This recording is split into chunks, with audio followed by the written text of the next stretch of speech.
minute to better life. Berbahagialah orang yang dapat melihat dan mendengar petunjuk dari Tuhan dalam hal memberi bantuan yang tepat bagi keselamatan sesama kita. Oke?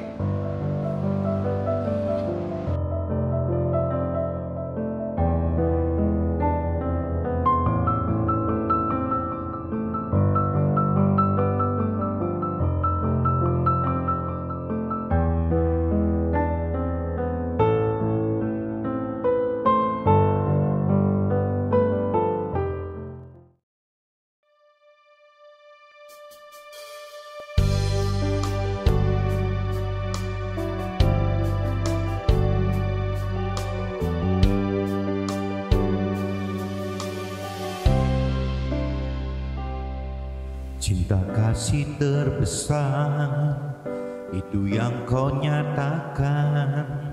Saat ku jauh kau mendekat, kau panggilku sahabat.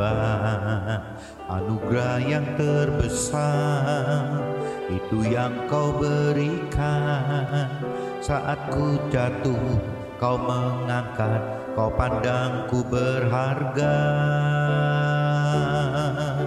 Engkau menerima diriku sepenuhnya, tiada engkau pinta apa yang tak ku punya.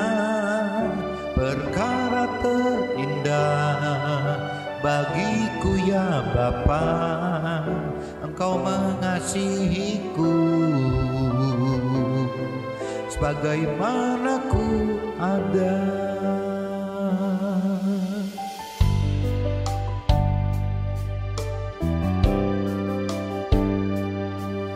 Cinta kasih terbesar itu yang kau nyatakan.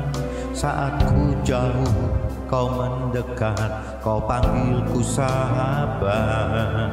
Anugerah yang terbesar itu yang kau berikan. Saat ku jatuh kau mengangkat, kau pandangku berharga. Engkau menerima diriku sepenuhnya, tiada engkau pinta apa yang tak ku punya. Perkara terindah bagiku ya Bapa, engkau mengasihiku sebagaimana ku ada.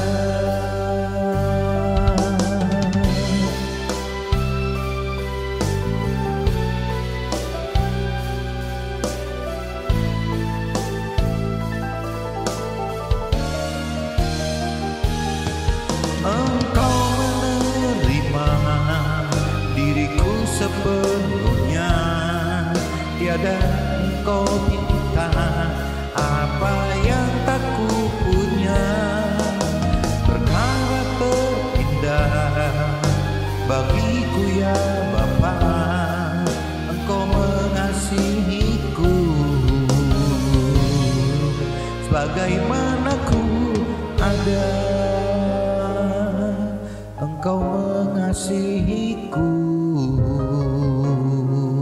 sebagaimana ku ada.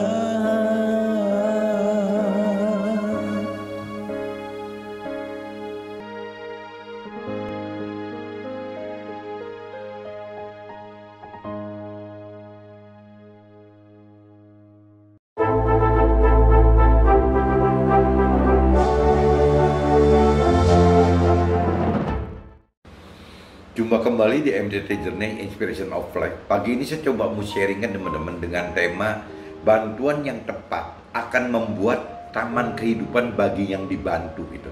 Jadi dalam hal kita memberikan bantuan ke sesama kita teman-teman, itu dasarnya itu bukan dinilai dari besarnya bantuan yang kita berikan, ratusan ribu atau ratusan juta atau bahkan bermiliar-miliar. Bukan parameternya itu teman-teman.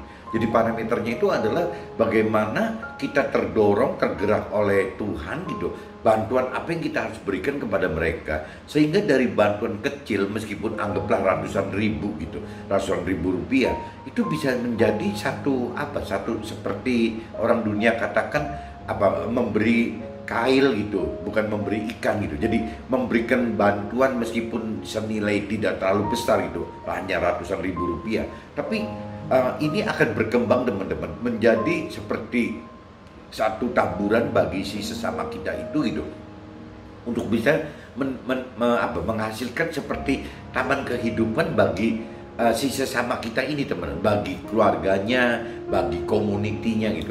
Jadi ini benar-benar butuh tanya ke Tuhan gitu, apa sih yang kita mesti berikan gitu, kepada siapa, bentuknya apa gitu. Nah ini keterkaitan bantuan itu tidak bisa semena-mena, karena dasarnya ya karena keinginan kita yang apalagi kalau didasari dengan kesombongan kita, itu kan konyol.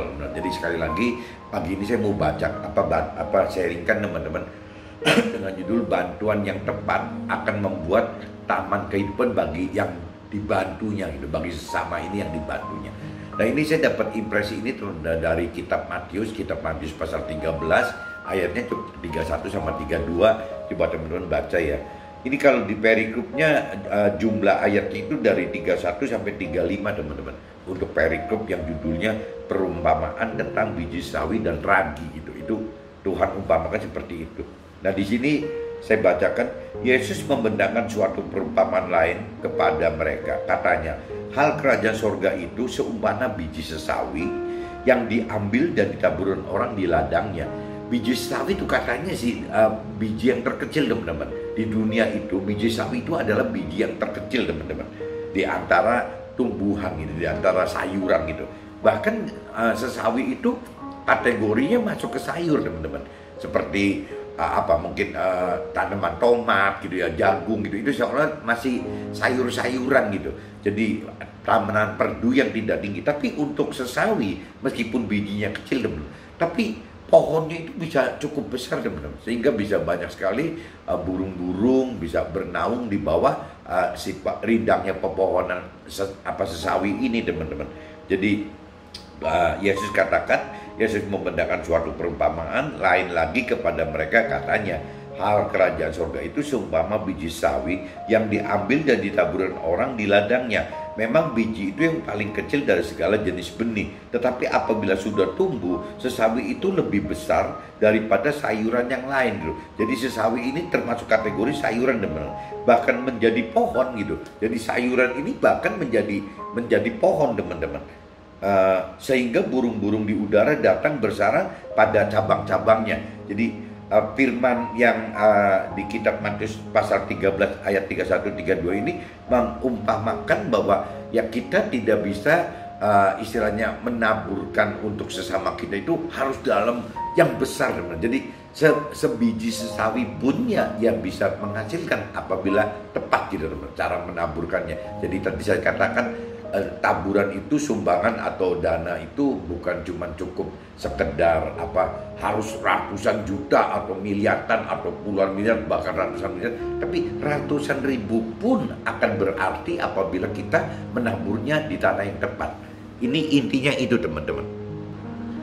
Ini saya udah bacakan teman-teman di kitab Matius pasal 13 ayat 31-32. Nah ini teman-teman terkait juga benarnya dalam kitab Matius juga teman-teman, kitab Matius 13, tapi ini kaitannya 1-23 ayat 1-23. Ini ceritanya bagaimana kita bisa menabur dengan tepat gitu. Jadi taburan itu tidak bisa asal-asal aja teman-teman. Asal-asal akhirnya nggak efektif. Nggak bisa menghasilkan apa-apa gitu, nggak bisa menghasilkan taman kehidupan bagi sesama kita tersebut gitu. Nah ini saya bacakan aja teman-teman secara cepat untuk semua. Nah ini satu perikop saya baca semua. Satu perikop ini isinya panjang teman-teman. 1-23 saya baca cepat aja teman-teman. Judul perikopnya perumpamaan tentang seorang penabur gitu. perumpamaan tentang seorang penabur. Pada hari itu keluarlah Yesus dari rumah itu dan duduk di tepi danau. Maka datanglah orang-orang banyak berbondong-bondong lalu mengerumuni dia, sehingga ia naik ke perahu dan duduk di situ, sedangkan orang-orang banyak semuanya berdiri di pantai. Karena saking sesaknya, jadi Yesus naik perahu agak ke tengah gitu.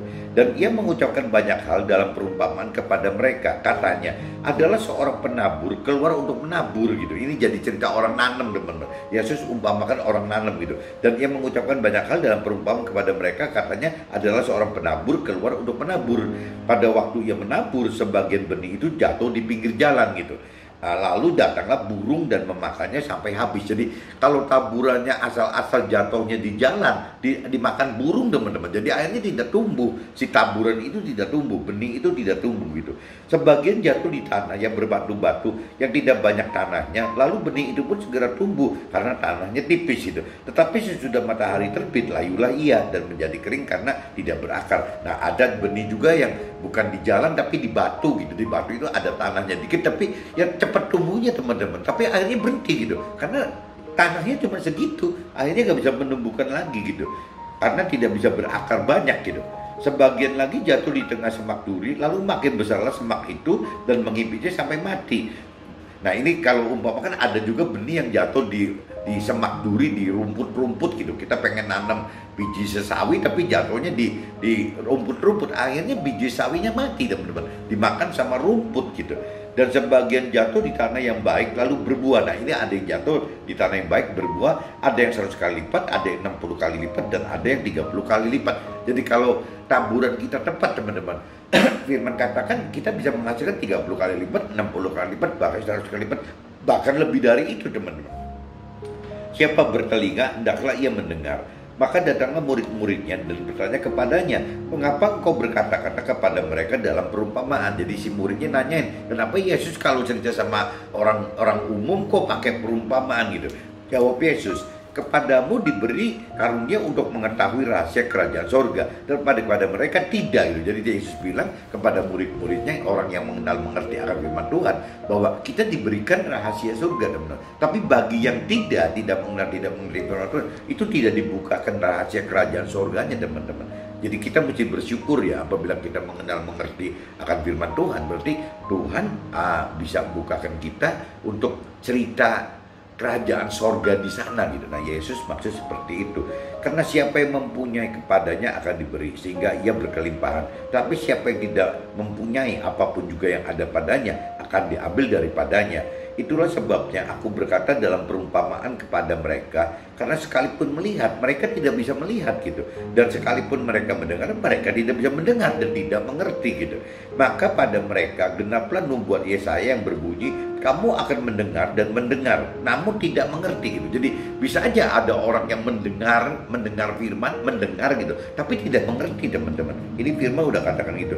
Kamu akan melihat dan melihat, namun tidak menanggap gitu. Jadi ada juga yang udah melihat kejadian mujizat Tuhan misalnya gitu, tapi tidak menanggap gitu. Jadi melihat gitu, tapi tidak menanggap gitu.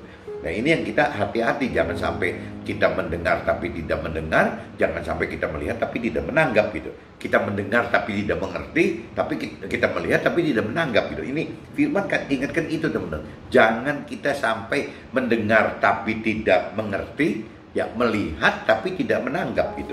Ini hati-hati, kita jangan masuk dalam kategori itu, sebab hati bangsa ini telah menebal dan telinganya berat mendengar, dan matanya melekat tertutup supaya jangan mereka melihat dengan matanya gitu, dan mendengar dengan telinganya, dan mengerti dengan hatinya, lalu berbalik sehingga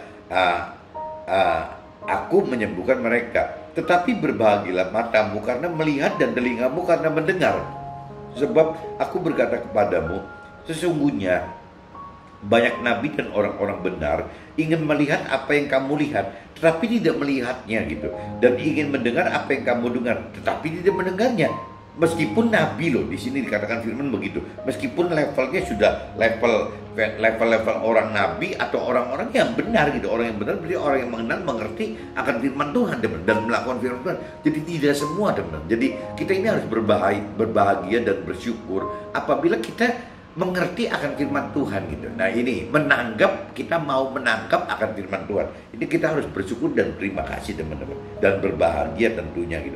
Karena itu dengarlah arti perumpamaan penabur itu kepada setiap orang yang mendengar firman tentang kerajaan sorga tetapi tidak mengertinya. Datanglah si jahat dan merampas yang ditaburkan dalam hati orang itu. Itulah benih yang ditaburkan di pinggir jalan. Jadi kalau Tuhan umpamakan ada benih yang jatuh di pinggir jalan, itu seperti itu. Jadi waktu cerita rohani gitu, waktu benih itu ditaburkan ke dalam hati kita, tapi kalau kita hatinya itu tidak bisa menerima taburan itu, ya ibarat benih yang ditabur di pinggir jalan. Nah itu kalau di pinggir jalan dimakan burung, kalau di hati kita dimakan iblis gitu, dimakan setan gitu, dimakan roh jahat. Benih yang ditaburkan di tanah yang berbatu-batu ialah orang yang mendengar firman itu segera menerimanya dengan gembira gitu. Tetapi ia tidak berakar dan tahan sebentar saja gitu. Apabila datang penindasan atau penganiayaan karena firman itu, orang itu pun segera murtad. Jadi orang yang seperti ini gitu, benih yang ditaburkan di tanah berbatu-batu itu, jadi orang itu bisa nangkap teman-teman. Tapi waktu ada permasalahan, ya tidak taat akan firman lagi gitu, ditinggalkan gitu. Jadi ini orang-orang yang tidak taat, tidak kuat, ya, tidak mungkin tidak hidup dengan Tuhan, dengan tidak menghidupkan roh Tuhan di dalam kehidupannya. Jadi mengerti akan firman Tuhan pun apabila tidak menghidupkan roh Tuhan di dalam kita, ya tetap nggak kuat teman, dan ditinggalkan. Nah ini diumpama seperti benih yang ditabur di batu-batu gitu. Yang ditaburkan di tengah semak duri ialah orang yang mendengarkan firman itu, lalu kekhawatiran dunia ini dan tipu daya kekayaan menghimpit firman itu sehingga tidak berbuah. Jadi orang yang diumpamakan di semak-semak itu, ya karena kita bergabung di dunia teman-teman, kita hidup di komunitas dunia, bersosialisasi dengan dunia gitu, orang-orang dunia. Nah kalau kita nggak tahan mental, ya akhirnya kita kebawa orang dunia teman-teman. Akhirnya ya tidak berbuah juga gitu, apa yang benih yang ada dalam hati kita tidak berbuah. Yang ditabur di tanah yang baik ialah orang yang mendengar firman itu dan mengerti, dan karena itu ia berbuah. Ada yang 100 kali lipat, ada yang 60 kali lipat, dan ada yang 30 kali lipat. Nah ini yang Tuhan inginkan seperti ini teman, orang-orang seperti ini, baik kita, baik pun orang yang kita bantu gitu. Nah bagaimana caranya kita dan orang kita bantu itu bisa mempunyai taman kehidupan gitu, taman kehidupan ya untuk hidupnya si kitanya gitu, hidup manusianya dan keluarga kita, dan juga ya masyarakat di sekitar kita gitu. Bagaimana? Ini kan dasarnya cuma dari taburan awalnya gitu. Jadi kita juga mungkin sama, dalam awalnya kita juga mendapat taburan dari siapa gitu, dari Tuhan melalui siapa. Nah kita juga sama, kita menjadi alat Tuhan untuk menabur ke sesama, sama teman-teman. Tapi bentuknya itu tidak bisa seasal-asalnya kita, apalagi kalau dengan dasar memang didasari kesombongan, ya kita pengen show gitu, pengen show force bahwa kita nyumbang. Wah itu benar-benar sia-sia teman-teman, benar-benar konyol itu. Ini saya udah bacakan teman-teman kitab Matius pasal 13 ayat 31 sampai 32, dan juga saya udah bacakan di dalam kitab Matius yang sama ayatnya 1 sampai 23. Nah ini saya coba masuk teman-teman ke sharing saya, apa yang terjadi dalam hidup saya. Kedewasaan rohani yang akan memilah aktivitas usaha kita, yang dapat mengaitkan antara usaha di marketplace atau dunia sekuler itu dengan firman Tuhan, yang intinya bagaimana memberitakan, menyaksikan kebenaran firman Tuhan sampai ke ujung bumi secara maksimal, semaksimalnya kita gitu. Nah ini maksudnya gini teman-teman, apabila kita makin dewasa rohani, kita nggak bisa teman-teman milih bisnis, milih usaha itu asal pilih aja gitu.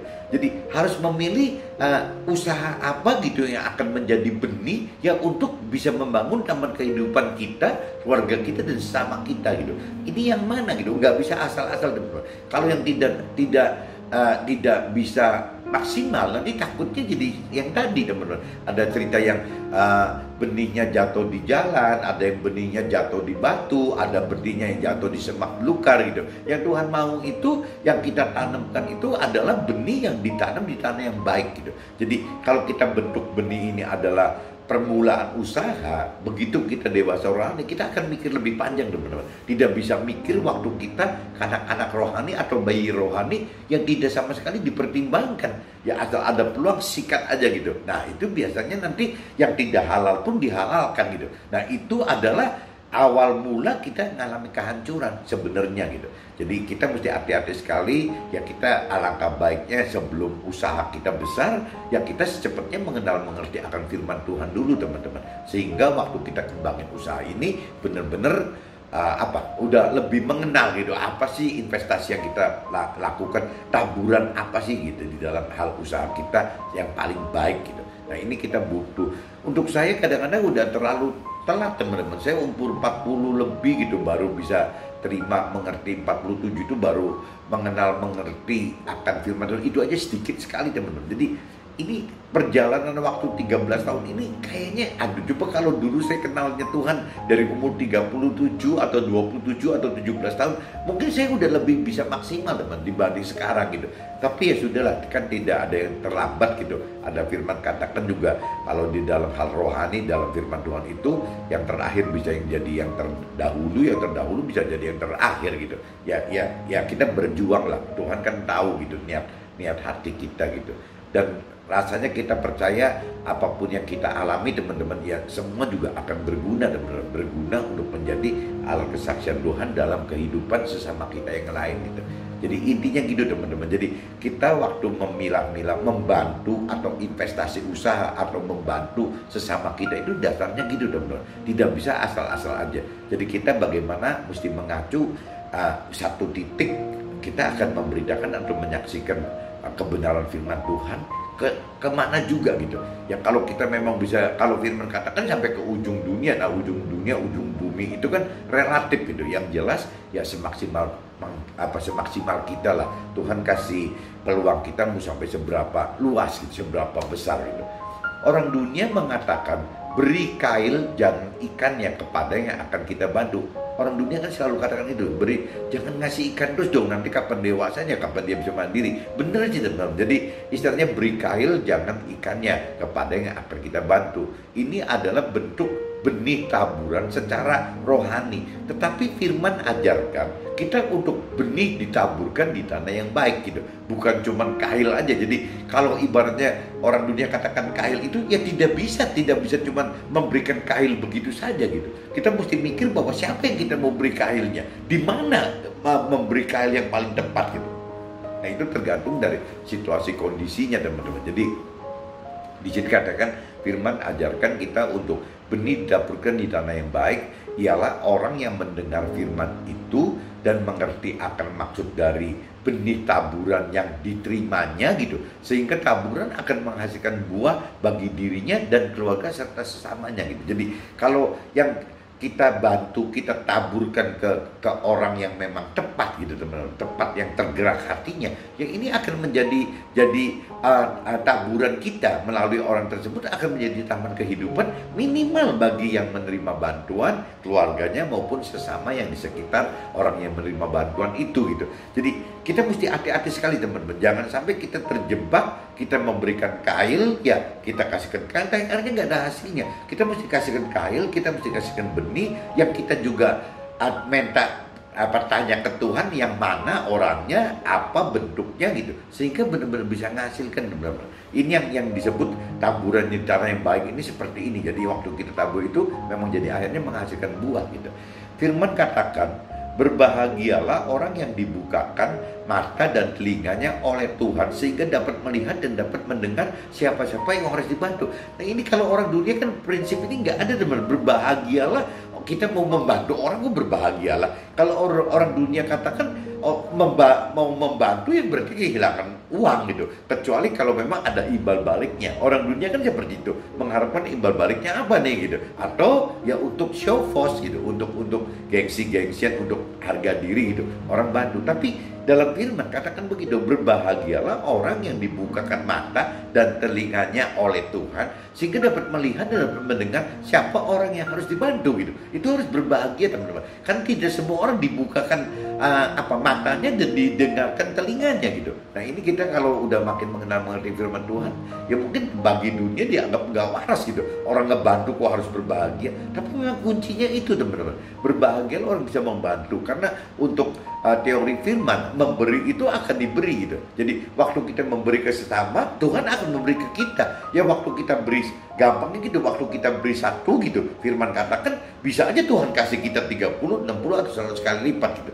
Meskipun setelah kita dewasa rohani, itu bukan sasaran kita utama. Jadi pengen dapat 30 kali lipat, 60 kali lipat, 100 kali lipat, itu dasarnya semua akan digunakan kembali untuk ya bagaimana menjadi alat Tuhan yang lebih maksimal lagi. Ya bagaimana kita memberitakan atau menyaksikan kehidupan kita gitu. Ya kehidupan tentang kita terkait dengan Tuhan sampai ke ujung bumi. Itu gunanya teman-teman. Gunanya kita mendapatkan hasil buah yang dari Tuhan itu ya untuk itu gitu. Tidak mudah untuk dapat menabur benih sampai dapat berbuah gitu.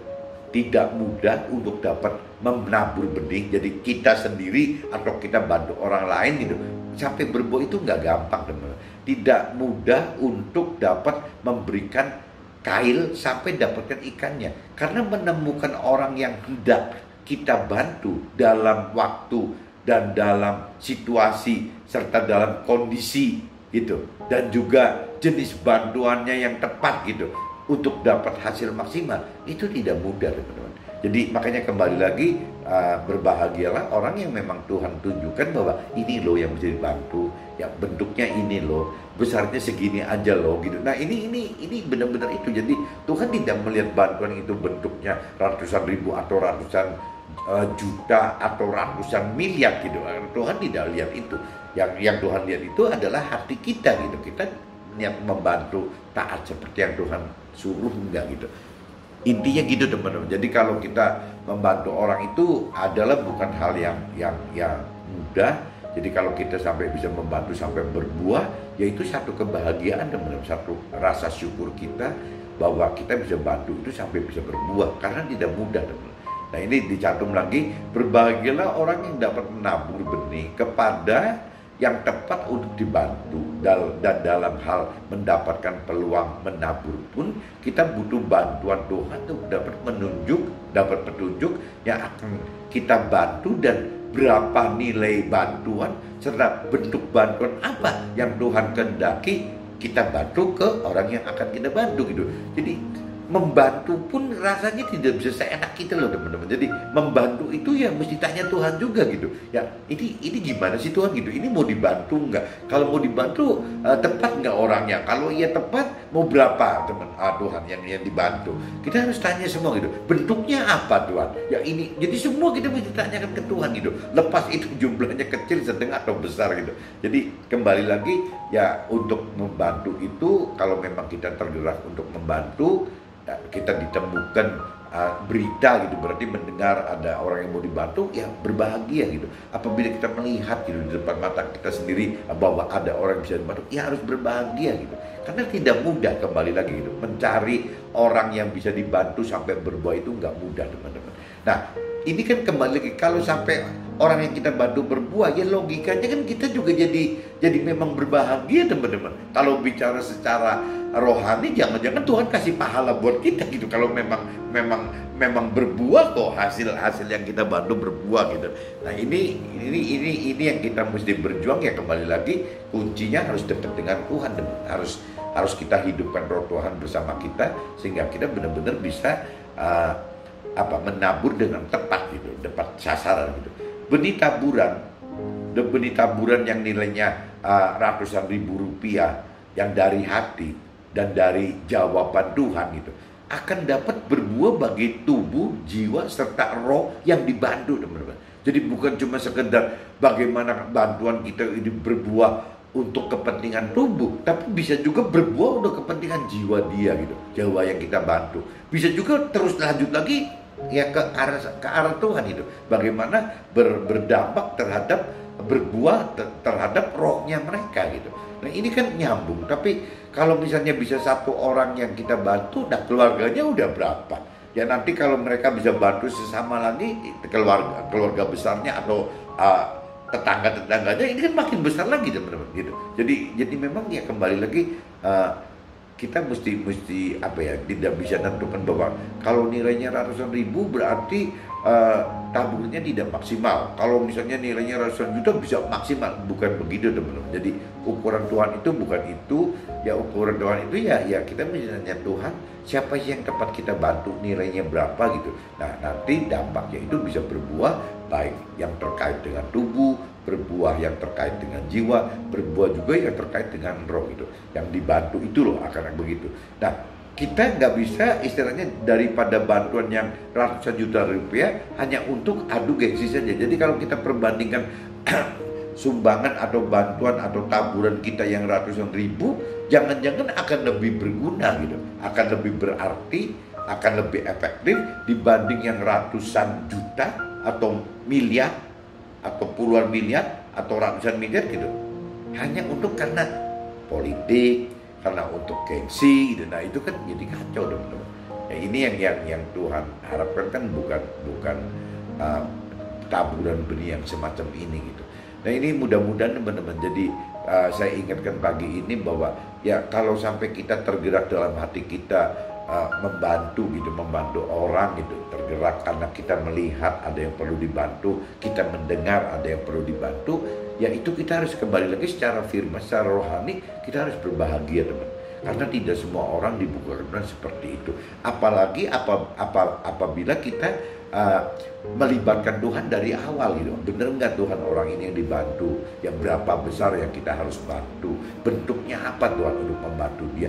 Ini kalau benar-benar bisa tepat sekali, pasti orang dibantu ini akan berbuah teman-teman. Nah waktu berbuah ini tadi saya bilang yang akan berdampak kepada pribadi orang yang dibantu itu terkait dengan tubuh, dengan jiwa dan roh, bahkan bisa nyetrum lagi, nyambung lagi gitu terkait dengan keluarganya, bahkan tetangganya, sesamanya gitu, makin luas lagi. Jadi ujung-ujungnya ya Tuhan dimuliakan teman-teman, Tuhan akan diagungkan oleh kita dan ya ini yang kita beri bantuan ini apabila bantuannya efektif gitu. Tapi kalau bantuannya nggak tepat teman-teman, yang kita taburinnya sia-sia. Seperti yang tadi ceritakan, kita ditabur di jalan, tabur di batu, dapur di semak, ya akan sia-sia semua gitu. Taburan ini tidak akan maksimal. Mungkin pagi ini cukup gini teman-teman. Jadi saya cuma ingatkan bahwa kita harus berbahagia apabila kita memang bisa melihat yang perlu kita bantu dan kita mendengar siapa yang akan kita bantu gitu. Oke teman-teman, see you, bye-bye.